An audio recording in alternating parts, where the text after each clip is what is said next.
اس نے میرا ہاتھ بڑی زور سے پکڑ رکھا تھا۔ میں بار بار اسے کہہ رہی تھی کہ یہ کیا بدتمیزی ہے، میرا ہاتھ چھوڑو، لیکن وہ چھوڑ نہیں رہا تھا۔ میں کسی کٹی پتنگ کی طرح اس کے ساتھ اس کی تقلید میں چل رہی تھی، نہ چاہتے ہوئے بھی۔ عجیب شخص تھا، میری بات سننے کو تیار ہی نہ تھا۔ میں نے کہا تمہیں سمجھ میں نہیں آتی، میرا ہاتھ چھوڑو ورنہ میں شور مچا دوں گی۔ کہنے لگا شور مچانا ہے، تماشا لگانا ہے، لگا لو تماشا، لیکن آج میں تمہیں بالکل بھی نہیں چھوڑوں گا۔ تم جو کر سکتی ہو کر لو، تمہیں پیار کی زبان سمجھ نہیں آتی تو میں کیا کر سکتا ہوں۔ وہ مجھے اپنی گاڑی تک لے گیا، گاڑی کا دروازہ کھولا، مجھے دھکا دے کر گاڑی میں بٹھایا، دروازہ جلدی سے بند کیا اور بھاگ کر اندر ڈرائیونگ سیٹ پر بیٹھ گیا۔ دروازہ بند کر کے اس نے بڑی تیز رفتاری میں گاڑی چلائی تھی۔ میں تو اسے دیکھتی رہ گئی۔ میں نے کہا آخر تم میرے پیچھے کیوں پڑ گئے ہو؟ کہنے لگا وہ بھی تمہیں بتا چکا ہوں۔ میں نے کہا تمہیں کوئی غلط فہمی ہے۔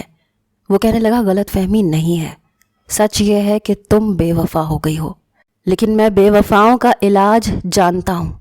2 دن میں تمہاری عقل ٹھکانے نہ لگا دوں تو میرا نام راجا نہیں۔ میں نے کہا عجیب زبردستی ہے یہ، دیکھو میں شور مچا دوں گی۔ کہنے لگا میں چاہتا ہوں، چیخو چلاؤ جو چاہے کرو۔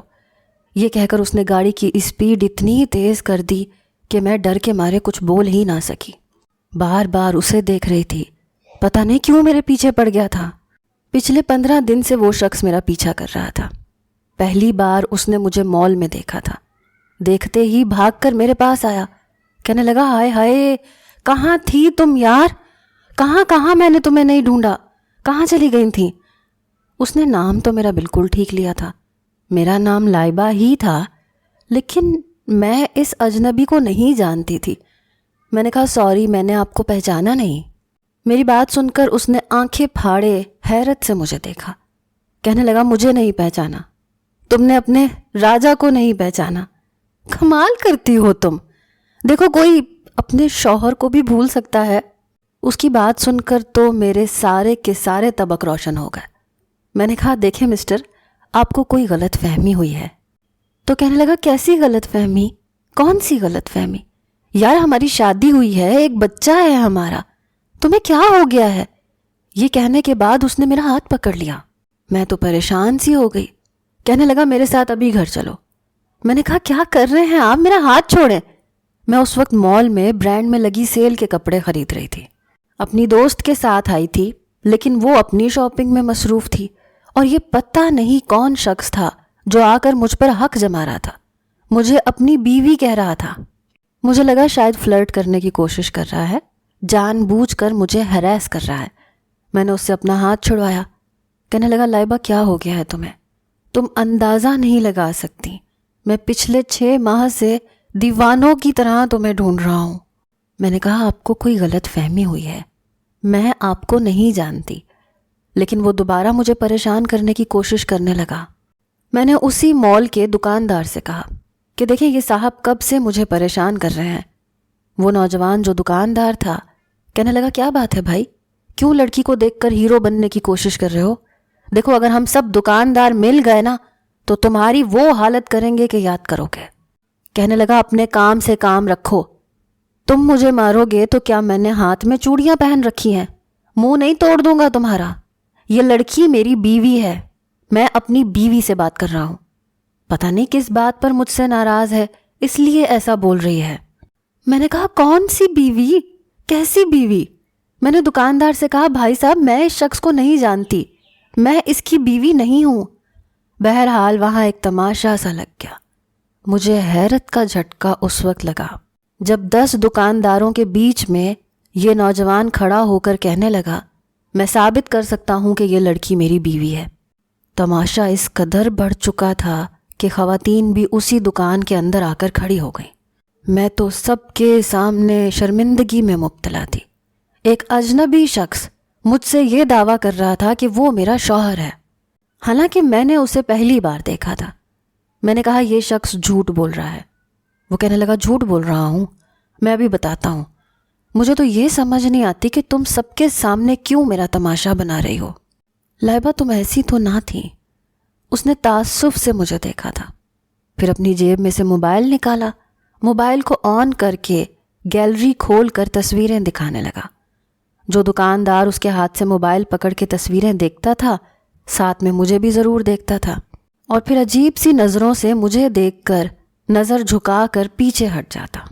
اسی طرح سارے کے سارے دکاندار پیچھے ہٹ گئے۔ کہنے لگے یہ تو واقعی میاں بیوی کا معاملہ ہے، خاتون کو شاید شوہر کی کسی بات پر غصہ آ گیا ہے جو اس طرح سے رد عمل کر رہی ہیں۔ چلو چلو بھائی اپنے کام پر لگو، خام خواہ ہماری دکانداری خراب کرتی ہیں۔ میں تو سب مردوں کو دیکھ کر حیران تھی۔ میں اس شخص کے پاس گئی، اس کا موبائل چھینا اور تصاویر دیکھنے لگی۔ جیسے جیسے میں تصویریں دیکھ رہی تھی میرے تو ہوش اڑ گئے۔ اس کے موبائل میں میری بے تحاشا تصویریں تھیں، لیکن ایسے ایسے لباس میں تھی جو میں نے کبھی نہیں پہنے تھے۔ میں اس شخص کے ساتھ باتیں کر رہی تھی، اس کے ساتھ میں نے ایک چھوٹا سا بچہ بھی گود میں اٹھا رکھا تھا۔ میں جانتی تھی کہ یہ میں نہیں ہوں۔ میں نے اس شخص کو دیکھا، کہنے لگا اب بتاؤ کس بات پر ناراض ہو مجھ سے؟ پچھلے 6 مہینے سے کہاں کہاں نہیں ڈھونڈا میں نے تمہیں۔ میں نے موبائل اس کے ہاتھ میں پکڑا دیا اور کہا کہ یہ کوئی اور لڑکی ہے، یہ میں نہیں ہوں۔ میری بات سن کر وہ حیران ہوا۔ میں وہاں رکی نہیں تھی، جلدی سے قدم اٹھاتے ہوئے مال سے باہر نکلی، اپنی گاڑی میں بیٹھی اور گاڑی اسٹارٹ کر کے گھر آ گئی۔ لیکن میرا دماغ چکرا رہا تھا، ایسا کیسے ممکن تھا؟ مجھے لگا شاید یہ لڑکا بہت چال باز ہے، جان بوجھ کر مجھے پھنسا رہا ہے۔ اس نے ضرور میری تصویریں کھینچی ہیں اور ایڈٹ کی ہیں۔ آج کل یہ کام مشکل تو نہیں ہے، آپ جیسے چاہیں کپڑے کسی لڑکی کو پہنا دو، جیسی مرضی تصویریں سیٹ کر دو، کسی کے ساتھ بھی کچھ بھی کر دو، کیا فرق پڑتا ہے؟ پتہ بھی نہیں چلتا۔ یقیناً یہ بہت بڑی سازش ہے میرے خلاف۔ مجھے یاد آنے لگا 1 مہینے سے مجھے یہ محسوس ہوتا تھا جیسے کوئی میرا پیچھا کر رہا ہے، لیکن جب میں پلٹ کر دیکھتی تھی تو کوئی بھی نہیں ہوتا تھا۔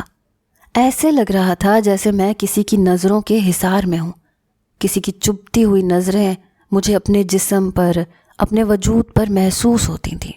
یہ 1 مہینے سے مجھے دیکھ رہا تھا۔ یقیناً اس نے میری تصاویر لی ہوں گی اور پھر یہ سارا تماشا کھیلا ہے۔ میں سب سمجھ گئی تھی۔ 2-4 دن تو میں گھر سے باہر ہی نہیں نکلی۔ پھر فرحات کا فون آ گیا، کہنے لگا جانے جگر کدھر ہو، نظر ہی نہیں آتی۔ میں نے کہا بس کچھ دنوں سے گھر پر ہی ہوں، کہیں جا نہیں رہی۔ کہنے لگا یار ایک تو تمہاری اماں نے اچھی پابندی لگا رکھی ہے مجھ پر، بھائی اپنے نام کی انگوٹھی پہنا چکا ہوں تمہیں، لیکن پابندیاں ختم ہی نہیں ہوتی۔ تمہاری اماں سے کہتا ہوں شادی دے دو تو کہتی ہیں کہ نہیں ابھی نہیں دوں گی، اکلوتی بیٹی ہے، اتنی جلدی رخصتی کر کے میں نے کیا کرنا ہے، میں تو اداس ہو جاؤں گی۔ یار ان کی وجہ سے میرے ساتھ زیادتی کیوں ہو رہی ہے؟ تم ہی کچھ انصاف کر دو۔ فرحات سے میری منگنی بس چند مہینے پہلے ہی ہوئی تھی۔ ہم دونوں ایک ہی آفس میں کام کرتے تھے۔ وہ بہت اچھے مزاج کا تھا، ہر وقت ہنستا رہتا تھا۔ پہلے پہل تو میرے گھر بھی آ جاتا تھا۔ میری والدہ کو بھی کوئی اعتراض نہیں ہوا تھا۔ میری ماں سے بیٹھ کر بہت باتیں کرتا، ادھر ادھر کے قصے سناتا، اس لیے بہت جلد وہ ہمارے گھر میں گھل مل گیا تھا۔ اماں اس کی کمپنی کو بہت انجوائے کرتی تھیں۔ میں جب چائے اور دیگر لوازمات لے کر آتی، اماں ہنس ہنس کر لوٹ پوٹ ہوئی ہوتی تھیں، کہتی تھیں یہ لڑکا مجھے ہنسا ہنسا کے مار ڈالے گا۔ میں نے کہا اماں ایسا مت کہا کرو۔ اماں کہتی ہیں اچھا تم لوگ چائے پیو، میں ذرا عصر کی نماز پڑھ کے آتی ہوں۔ جیسے ہی اماں کمرے سے باہر نکلی اس نے میرا ہاتھ پکڑ لیا۔ میں نے کہا پاگل ہو گئے ہو، ہاتھ چھوڑو میرا، اماں دیکھ لیں گی تو کیا سوچیں گی؟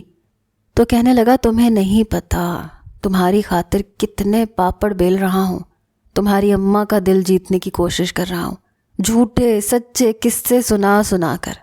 میں نے کہا ہاتھ چھوڑو اور چائے پیو اور نکلو یہاں سے۔ کہنے لگا بس ایک بار تمہاری اماں مجھے اپنی فرزندگی میں لے لیں، قسم سے احسان مند رہوں گا ان کا۔ میں خود بھی یہی چاہتی تھی، کیونکہ وہ عام مردوں کی طرح نہ تو دقیانوسی تھا، نہ ہی بہت زیادہ سنجیدہ، نہ ہی کھڑوس، نہ ہی بہت اکڑو، بہت اچھا تھا۔ اور مجھے فرحات جیسے نوجوان اچھے لگتے تھے جو زندگی کو بالکل ہنسی مذاق کے طور پر ہی لیتے ہیں۔ مسئلہ یہ تھا کہ اس کے والدین نہ تھے۔ اپنی پھپھو کے پاس ہی وہ رہتا تھا، لیکن جیسے ہی نوکری لگی پھپھو سے اس کی لڑائی ہو گئی اور اب وہ اپنے الگ فلیٹ میں رہتا تھا۔ اچھا کماتا تھا، گاڑی تھی، اپنا فلیٹ بھی تھا، لیکن یہاں پر رشتہ لانے کے لیے اس کا کوئی رشتہ دار تیار نہ تھا۔ اس لیے روز آتا، میری اماں کا چہیتا بننے کی کوشش کرتا تاکہ کل کو جب وہ رشتہ مانگے تو وہ انکار نہ کریں، یہ نہ کہیں کہ اکیلا چھڑا چھانٹ ہے، میں بھلا تمہاری شادی کیوں کروں۔ میں اپنی والدہ کی اکلوتی بیٹی تھی۔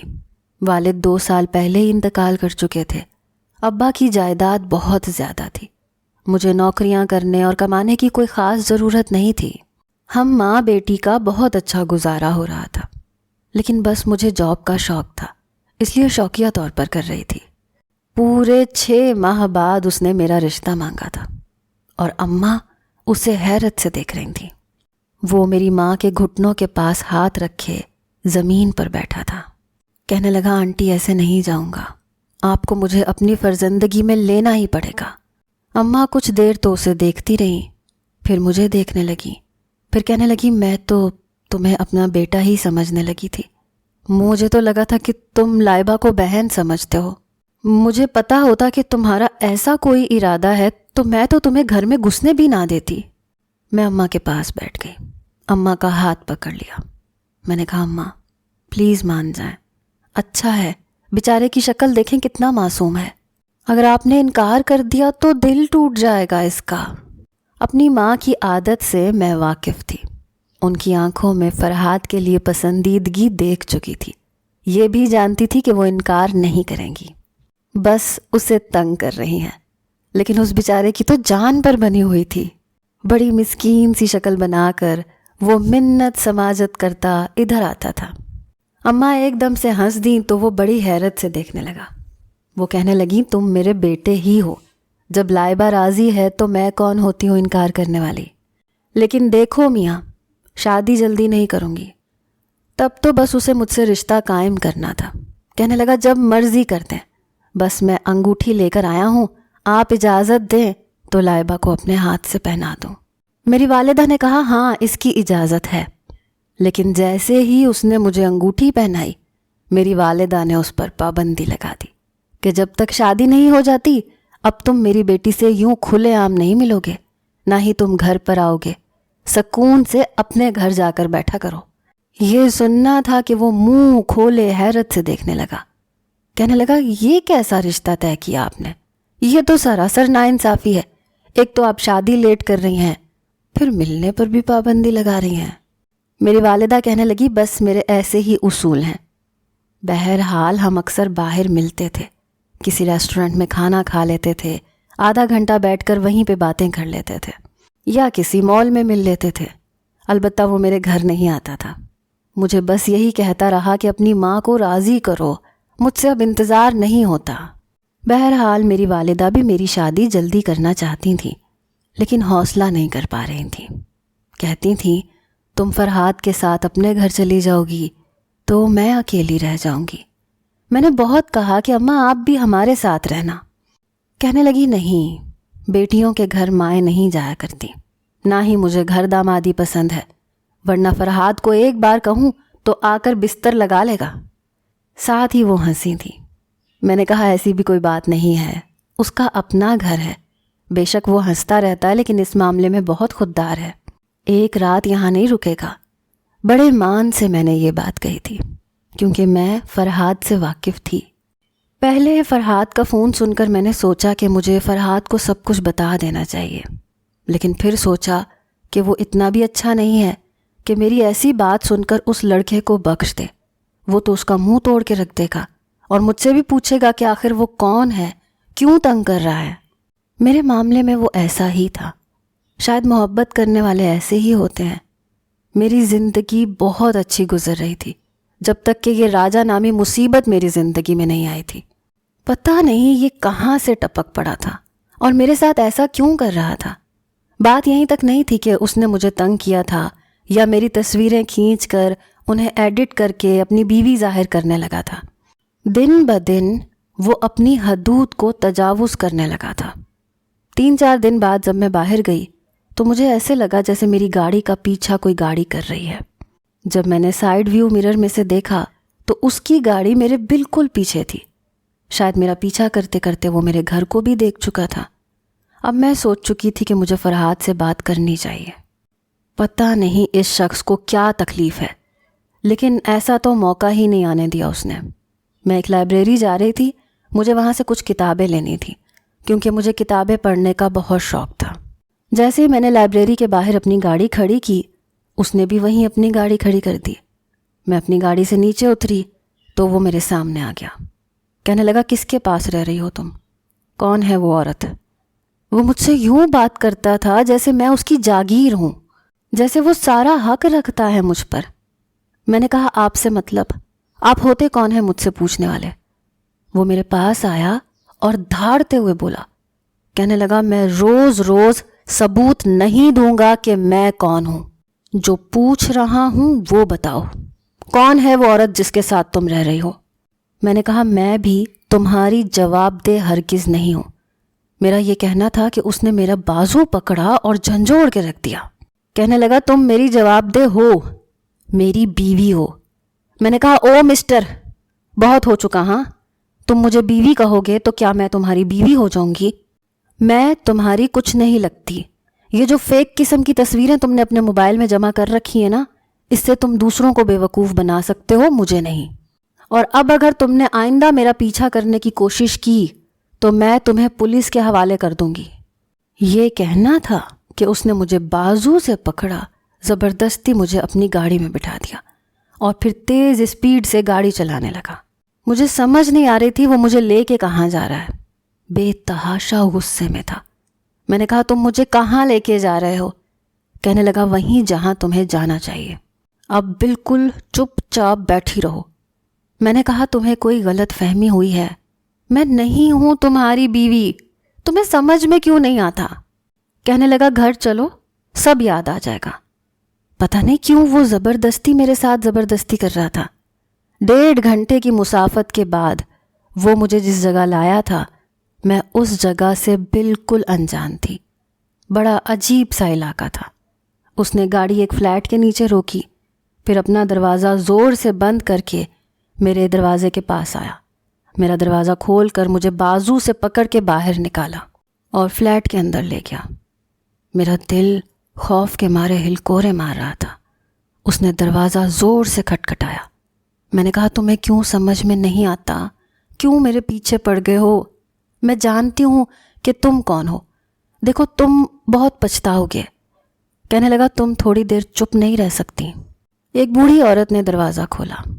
جیسے ہی دروازہ کھولا، اس عورت کے پاس ایک چھوٹا سا 2 سال کا بچہ اس نے پکڑ رکھا تھا۔ وہ بہت زیادہ رو رہا تھا۔ جیسے ہی مجھے دیکھا، مجھے دیکھ کر اس کا رونا ختم ہو گیا، میری طرف لپکنے لگا، مما مما کہنے لگا۔ یہ سن کر میں بڑی حیران ہوئی۔ وہ عورت مجھے کہنے لگی، بیگم صاحبہ، آپ کہاں تھیں؟ کیوں گھر چھوڑ کے چلی گئی تھیں؟ اگر آپ کی صاحب سے کوئی لڑائی بھی ہوئی تھی تو آپ کو اپنے بچے کے بارے میں تو سوچنا چاہیے تھا۔ میں نے کہا، اچھا ٹرین کیا ہے تم نے ان لوگوں کو، لیکن دیکھو میں تم لوگوں کے جھانسے میں نہیں آؤں گی۔ میں جانتی ہوں تم لوگ ڈرامہ رچا رہے ہو۔ میں نہ تو اس شخص کی بیوی ہوں اور نہ ہی تم مجھے اس کے حوالے سے کچھ کہو، سمجھی؟ اس شخص نے مجھے اس فلیٹ کے اندر داخل کیا اور ملازمہ سے کہنے لگا، جاؤ تمہاری چھٹی ہے۔ یہ کہہ کر وہ مجھے گھسیٹتے ہوئے کمرے میں لے آیا۔ کمرے کا دروازہ کھول کے مجھے اندر دھکیلا اور دروازہ بند کر دیا۔ میں تو اس کے جارحانہ رویے پر حیران تھی۔ میں دروازہ کھٹکھٹانے لگی لیکن دروازہ نہیں کھلا۔ میں نے کہا، دروازہ کھولو، کیوں مجھے یہاں لائے ہو؟ مجھے یاد آیا میرے پرس میں میرا موبائل ہے، مجھے فرحاد سے رابطہ کرنا چاہیے کیونکہ میں ایک بہت بڑی مصیبت میں پھنس چکی ہوں۔ میں نے جلدی سے اپنے پرس میں سے فون نکالا، فرحاد کا نمبر ملا دیا۔ جیسے ہی فرحاد نے فون اٹھایا، کہنے لگا، لائبہ تم کدھر ہو یار؟ تمہاری والدہ کتنی پریشان ہے، میں کتنا پریشان ہوں، تمہیں کئی بار کال کر چکا ہوں، کدھر ہو تم؟ میں نے کہا، میں تمہیں کیا بتاؤں، میں کس مصیبت میں پھنس گئی ہوں، خدا کے لیے مجھے بچا لو۔ میری آنکھوں سے آنسو بہنے لگے۔ وہ کہنے لگا، لائبہ لائبہ کہاں ہو تم؟ کیا ہوا ہے تمہیں؟ مجھے بتاؤ، جلدی بتاؤ، کدھر ہو تم؟ وہ بے تحاشا پریشان سا ہو گیا۔ اس سے پہلے کہ میں اسے کچھ بتاتی، کمرے کا دروازہ کھلا اور راجہ نامی وہ شخص بڑے غصے اور غضب سے میری جانب بڑھا۔ میرا فون اس نے چھینا اور میرا فون دیوار پر زور سے مار کے پٹخ دیا۔ میرا موبائل ٹوٹ چکا تھا۔ مجھے غصہ آنے لگا۔ میں نے کہا تم پاگل ہو کیا؟ میرا موبائل کیوں توڑا ہے؟ کہنے لگا تمہارا دماغ درست کرنے کے لیے۔ اس کی یہ بات سن کر میں کمرے سے باہر نکلنے لگی تو اس نے میرا بازو پکڑا اور مجھے زور سے بازو سے مروڑ دیا۔ کہنے لگا کہیں نہیں جاؤ گی تم۔ لائبہ میں سوچ بھی نہیں سکتا تھا کہ تم ایسا بھی کر سکتی ہو۔ کون سے ایسے میاں بیوی ہوتے ہیں جن میں لڑائی نہیں ہوتی، بحث نہیں ہوتی؟ کوئی بھی بیوی اس طرح کا ڈرامہ نہیں رچاتی، غائب نہیں ہو جاتی جیسے تم غائب ہوئی تھی۔ کیا سوچا تم نے؟ تم میری نظروں سے اوجھل ہو جاؤ گی، شہر بدل لو گی تو کیا میں تمہیں چھوڑ دوں گا؟ میں نے محبت کی ہے تم سے۔ نکاح جیسا پاکیزہ رشتہ ہے ہمارے بیچ، تمہارے نہ کرنے سے ٹوٹ نہیں جائے گا۔ اس کی باتیں سن کر میرے ہوش اڑ رہے تھے۔ میں نے کہا میں تمہاری بیوی نہیں ہوں، خدا کے لیے مجھے معاف کرو اور مجھے میرے واپس گھر چھوڑاؤ۔ میری ماں میرے لیے پریشان ہو رہی ہوگی۔ میری بات سن کر وہ کہنے لگا کون سی ماں؟ تمہارے والدین کی ڈیتھ ہو چکی ہے، کسے تم نے اپنی ماں بنا کے رکھا ہے؟ میں نے کہا کوئی بھی کہانی تم مجھے سناؤ گے اور میں سن لوں گی۔ وہ کہنے لگا مت سنو، تم اگر اتنی ضدی ہو تو میں بھی ضدی ہوں۔ جب تک تم ہمارے رشتے کا اعتراف نہیں کر لیتی یہیں اسی کمرے میں قید رہو گی۔ یہ کہہ کر وہ کمرے سے باہر نکل گیا۔ مجھے یہ سمجھ نہیں آ رہی تھی کہ کیا یہ شخص پاگل ہے؟ جب میں کہہ رہی ہوں کہ میں اسے نہیں جانتی تو میرے پیچھے کیوں پڑا ہے؟ کچھ دیر بعد میرے کمرے کا دروازہ کھلا اور راجہ اپنے بیٹے کو لے کر اندر آیا۔ اس کا بیٹا میری طرف دیکھ کر میری جانب لپک رہا تھا، لیکن میں نے غصے سے اپنا رخ بدل لیا۔ اس کے ایک ہاتھ میں کھانے کی ٹرے تھی جس کو اس نے میرے سامنے رکھ دیا، خود بھی اپنے بچے کے ساتھ میرے سامنے بیٹھ گیا۔ کہنے لگا کھانا کھا لو۔ میں نے کہا مجھے کچھ نہیں کھانا، خدا کے لیے مجھے آزاد کر دو، میں نہیں ہوں تمہاری بیوی۔ کہنے لگا پہلے کھانا کھا لو پھر تم سے بات کرتا ہوں۔ اس بار لہجہ تھوڑا سا نرم تھا۔ شام سے رات ہو چکی تھی، میں بے حد پریشان تھی۔ میری ماں میرے بغیر نہیں رہ سکتی تھی۔ مجھے یہی فکر تھی کہ پتہ نہیں کیا ہوگا، میرے بغیر میری ماں کا کیا حال ہوا ہوگا۔ پتہ نہیں وہ اتنا سنگ دل کیوں تھا، کیوں ایک ہی بات کے پیچھے پڑا تھا۔ میں نے کہا میری ماں کا رو رو کے برا حال ہو چکا ہوگا، تمہیں ترس نہیں آتا؟ دیکھو میں تمہارے آگے ہاتھ جوڑتی ہوں۔ میں نے اپنے دونوں ہاتھ اس کے سامنے جوڑ دیے، میری آنکھوں سے آنسو بہہ رہے تھے۔ کہنے لگا تمہیں مجھ پر، میرے بچے پر ترس نہیں آتا؟ 6 ماہ سے یہ اپنی ماں کے لیے رو رہا ہے، میں اپنی بیوی کو ڈھونڈ ڈھونڈ کے پاگل ہو رہا تھا۔ مجھے ذرا اندازہ نہیں ہوا کہ تم ناراض ہو کر ایسی جاؤ گی کہ واپس پلٹنا بھول جاؤ گی۔ لائبہ تم اتنی سخت دل تو کبھی بھی نہیں تھی۔ چلو مجھے چھوڑو، اپنے بیٹے سے تو بہت پیار کرتی تھی، تمہیں ہو کیا گیا ہے؟ میں نے کہا میں تمہیں کیسے یقین دلاؤں، میں تمہاری بیوی نہیں ہوں۔ کہنے لگا میں تمہیں کیسے یقین دلاؤں کہ تم میری بیوی ہو؟ اچھا پہلے کھانا کھا لو، میں تمہیں ہر چیز دکھاتا ہوں۔ مجھے لگتا ہے تمہارے سر پر کوئی گہری چوٹ آئی ہے، تم شاید سب کچھ بھول گئی ہو۔ میں نے کہا ایسا کچھ نہیں ہے، ایسا کچھ بھی نہیں ہوا میرے ساتھ۔ کہنے لگا پچھلے 6 ماہ سے تمہارے ساتھ کچھ بھی نہیں ہوا۔ اس کی اس بات پر میں چپ سی ہو گئی۔ مجھے یاد آنے لگا کہ 6 مہینے پہلے میری طبیعت بہت خراب تھی، میں ہسپتال میں تھی، 2 ہفتے میں ہسپتال میں ایڈمٹ رہی تھی۔ ڈاکٹر سمجھ نہیں پا رہے تھے کہ مجھے ہوا کیا ہے، لیکن ایسا تو ہرگز نہیں تھا کہ میں سب کچھ بھول گئی ہوں یا میری یادداشت چلی گئی ہے۔ وہ میری ماں تھیں۔ پتہ نہیں یہ شخص کیا بولے جا رہا تھا۔ بھوک تو مجھے لگ رہی تھی، میں نے تھوڑا سا کھانا کھایا۔ وہ بچہ مجھے دیکھ ہی جا رہا تھا، میری طرف لپک بھی رہا تھا، اور مجھے اپنے دل میں اس کے لیے ذرا سی بھی محبت محسوس نہیں ہو رہی تھی۔ ترس بھی آ رہا تھا، عجیب بچہ تھا، بنا آواز کے بس مجھے دیکھ کر آنسو بہا رہا تھا۔ راجہ کہنے لگا میں پہلے حذیفہ کو سلا دوں پھر تم سے بات کرتا ہوں۔ جیسے ہی وہ بچے کو گود میں لے کر باہر جانے لگا، وہ بچہ مما مما کرنے لگا کہ بابا مما کے ساتھ سوؤں گا۔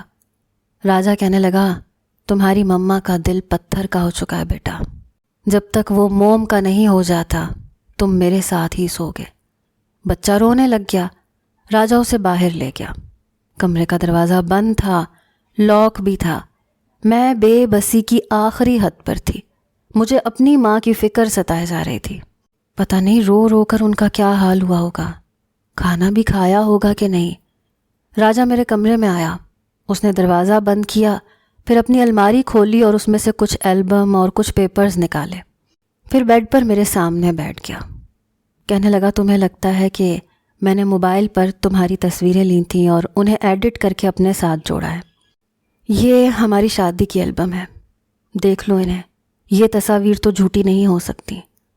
میں نے وہ البم دیکھی تو میرے ہوش اڑ گئے. راجہ کے ساتھ دلہن بنی لڑکی بالکل میری ہم شکل تھی، ذرا سا بھی فرق نہیں تھا. میں نے ساری البم دیکھ لی، ہر جگہ اس کے ساتھ میری ہم شکل لڑکی ہی تھی، مسکراتی ہوئی، راجہ کے پہلو سے لگی ہوئی. پھر اس نے میرے سامنے چند پیپرز رکھ دیے. میں نے اٹھا کر دیکھے تو وہ نکاح نامہ تھا. حیرت کا جھٹکا مجھے لگا تھا کیونکہ دلہن کے سائن ویسے ہی تھے جیسے میں کرتی تھی، ذرا سا بھی فرق نہیں تھا. میں ان پیپرز کو ہاتھ میں پکڑ کر غور سے دیکھنے لگی. میرا دماغ چکرانے لگا، دماغ کی رگیں پھٹنے لگیں. یہ کیسے ممکن تھا؟ ایسا کیسے ہو سکتا تھا؟ کہنے لگا کیا میں جھوٹا ہوں؟ کیا یہ نکاح نامہ تمہارا نہیں ہے؟ دیکھو میں کوئی گھٹیا انسان نہیں ہوں جو ایک لڑکی کو اپنی بیوی کہوں، اور نہ ہی اتنا بے غیرت ہوں کہ بیوی کے مل جانے پر اسے آزاد چھوڑ دوں. ہو سکتا ہے تم سب کچھ بھول گئی ہو. میں نے کہا دیکھیں میں نہیں جانتی یہ سب کیا ہے، لیکن میں یہ جانتی ہوں کہ یہ لڑکی میں نہیں ہوں. شاید میری کوئی ہم شکل ہوگی.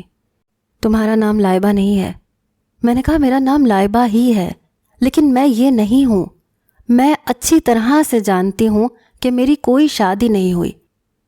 6 مہینے پہلے کیا کوئی حادثہ پیش نہیں آیا تمہارے ساتھ؟ میں خاموش سی ہو گئی. کہنے لگا کیا ایسا حادثہ پیش آیا تھا؟ بتاؤ مجھے. تم ایک مال میں تھیں، اچانک سے وہاں پر دھماکہ ہوا تھا، بہت سے لوگ مارے گئے تھے. جیسے جیسے وہ بتا رہا تھا میری رنگت اڑ رہی تھی، کیونکہ ایسا ہی ہوا تھا. وہ کہنے لگا پھر تم اپنے بچاؤ کے لیے ادھر ادھر بھاگنے لگی. ایک دم تمہارا سانس گھٹنے کی وجہ سے تم بے ہوش ہو گئی. اس کی باتوں نے میرا چین چرایا تھا. میں حیرت کی انتہا پر تھی کیونکہ یہ سب سچ تھا، لیکن یہ بھی سچ تھا کہ میں اس کی بیوی نہیں تھی. مجھے اچھی طرح سے اپنے بچپن سے لے کر اب تک کی ہر بات یاد تھی. کہنے لگا چپ کیوں ہو؟ میں جھوٹ کہہ رہا ہوں کیا؟ میں کچھ بھی سمجھ نہیں پا رہی تھی. وہ جو کہہ رہا تھا وہ بھی جھوٹ نہیں تھا، اور جو میں جانتی تھی وہ بھی سچ تھا. میں نے دونوں ہاتھوں سے اپنا سر پکڑ رکھا تھا. سمجھ نہیں پا رہی تھی کہ میرے ساتھ یہ سب کیا ہو رہا ہے. کچھ بھی سمجھ میں نہیں آ رہا تھا. میرا دماغ خراب ہو رہا ہے، بس آپ چپ کر جائیں. کہنے لگا آج کی رات تمہیں سوچنا چاہیے کہ تمہارے ساتھ کیا حادثہ پیش آیا تھا. مجھے یقین ہے تمہیں سب کچھ یاد آ جائے گا، میں بھی اور میری محبت بھی. میں نے تمہیں ٹوٹ کر چاہا ہے، تم سے بے تحاشا محبت کی ہے. اس کا لہجہ مخمور سا ہونے لگا اور میرا دل اتنی زور سے دھڑک رہا تھا جیسے پسلیاں توڑ کر باہر آ جائے گا. کہنے لگا ایک بار اپنے وجود کو بھی دیکھ لینا، بہت سے جلے ہوئے نشان نظر آئیں گے. یہ کہنے کے بعد وہ کمرے سے باہر جا چکا تھا اور میں ہکا بکا اسے دیکھ رہی تھی کیونکہ میرے جسم پر جلے کے نشان تھے. اگر میں یہ سمجھتی کہ یہ سب دھوکہ دینے کے لیے ہے تو کس حد تک سمجھتی؟ وہ میری صورت کو دیکھ کر تصویریں تو ایڈٹ کر کے دھوکہ دے سکتا تھا، پر میرے سائن نہیں کر سکتا تھا، نہ ہی میرے وجود کے ان زخموں کے بارے میں جان سکتا تھا. انہیں صرف میں جانتی تھی. ایک عجیب سی پہیلی تھی یہ. میں نے اپنا سر پکڑ لیا، اپنی زندگی کا ایک ایک لمحہ کھنگال لیا. مجھے اچھی طرح یاد تھا میں کہیں نہیں گری تھی، میری یادداشت بھی نہیں گئی تھی. میرے ماں باپ کے ساتھ گزرا میرا بچپن مجھے اچھی طرح یاد تھا.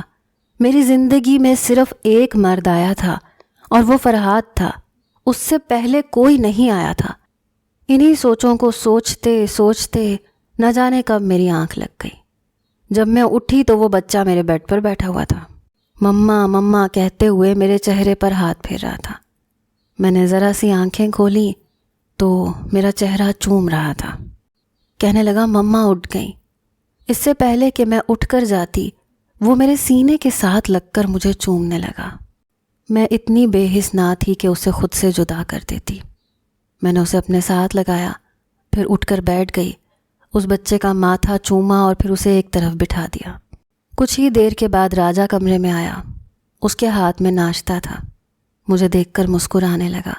کہنے لگا حذیفہ بہت ضد کر رہا تھا کہ اسے مما کے پاس جانا ہے، اس لیے میں نے تمہارے پاس چھوڑ دیا تھا۔ اتنے میں وہ ٹرے میرے سامنے رکھتے ہوئے کہنے لگا، دیکھو آہستہ آہستہ تمہیں سب کچھ یاد آ جائے گا۔ مجھے لگتا ہے تمہارے سر پر چوٹ آئی ہے۔ میں نے کہا شاید آپ کی بیوی میری ہم شکل تھی۔ مجھے سب کچھ یاد ہے، میں اپنے بچپن کا کوئی بھی لمحہ نہیں بھولی۔ میں آپ کی بیوی نہیں ہوں۔ کہنے لگا پھر وہی بات یار، تمہیں اور کیا ثبوت چاہیے؟ کہو تو میں تمہیں لاہور لے جاتا ہوں، تمہارے والدین سے بھی تمہیں ملوا دیتا ہوں، تمہیں یقین آ جائے گا۔ ہم اپنے پرانے گھر جائیں گے، تم گھر دیکھو گی، تمہیں ہر بات یاد آ جائے گی۔ لیکن میں اس کی کوئی بھی بات ماننے کو تیار نہ تھی۔ میں نے کہا مجھے کہیں نہیں جانا، آپ بس مجھے چھوڑ دیں۔ کہنے لگا سوال ہی پیدا نہیں ہوتا، تم میری بیوی ہو، میں تمہیں نہیں چھوڑ سکتا۔ مجھے 3 دن ہو گئے تھے اس کمرے میں قید ہوئے۔ اس کا بیٹا حذیفہ میرے پاس ہی رہتا تھا، مجبور ہو کر ہی صحیح، لیکن میں اسے پکڑنے لگی تھی، سنبھال بھی رہی تھی۔ وہ مجھ سے بہت پیار کرتا تھا، مما مما کہتا رہتا تھا، ٹوٹے پھوٹے الفاظ بھی بول لیتا تھا۔ ابھی تک راجا نے مجھے چھونے کی کوشش نہیں کی تھی، بس یہی کہتا تھا کہ کوشش کرو کہ تمہیں سب کچھ یاد آ جائے۔ میں نہیں جانتی تھی کہ 6 ماہ پہلے مجھے کیا ہوا تھا، لیکن یہ سچ ہے کہ میرے جسم پر ایسے نشان تھے جیسے آگ سے جھلسنے کے بعد ہوتے ہیں۔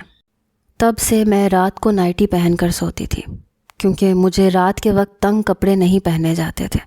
دن کے وقت بھی میں کھلی کھلی کرتیاں ہی پہنا کرتی تھی۔ میں ابھی تک ان زخموں کی وجہ نہیں جان پائی تھی۔ میں نے الماری کھولی تو راجا کی بیوی کے کپڑے الماری میں ہینگر تھے، جو کہ بالکل میرے ناپ کے تھے۔ میں یہ دیکھ رہی تھی کہ میں کیا پہنوں کیا نہیں۔ پچھلے 3 دن سے میں نے ایک ہی جوڑا پہن رکھا تھا، رات کو مجھ سے سویا بھی نہیں جاتا تھا۔ میں نے دیکھا وہاں ایک نائٹی پڑی تھی، کافی ڈھیلی ڈھالی سی تھی، میں نے وہ پہن لی۔ رات کو راجا میرے کمرے میں نہیں آتا تھا، ہاں البتہ حذیفہ ضرور میرے ساتھ ہی سوتا تھا۔ میرے سر میں بہت درد تھا، اس لیے میں نے سوچا کہ میں چائے بنا لیتی ہوں۔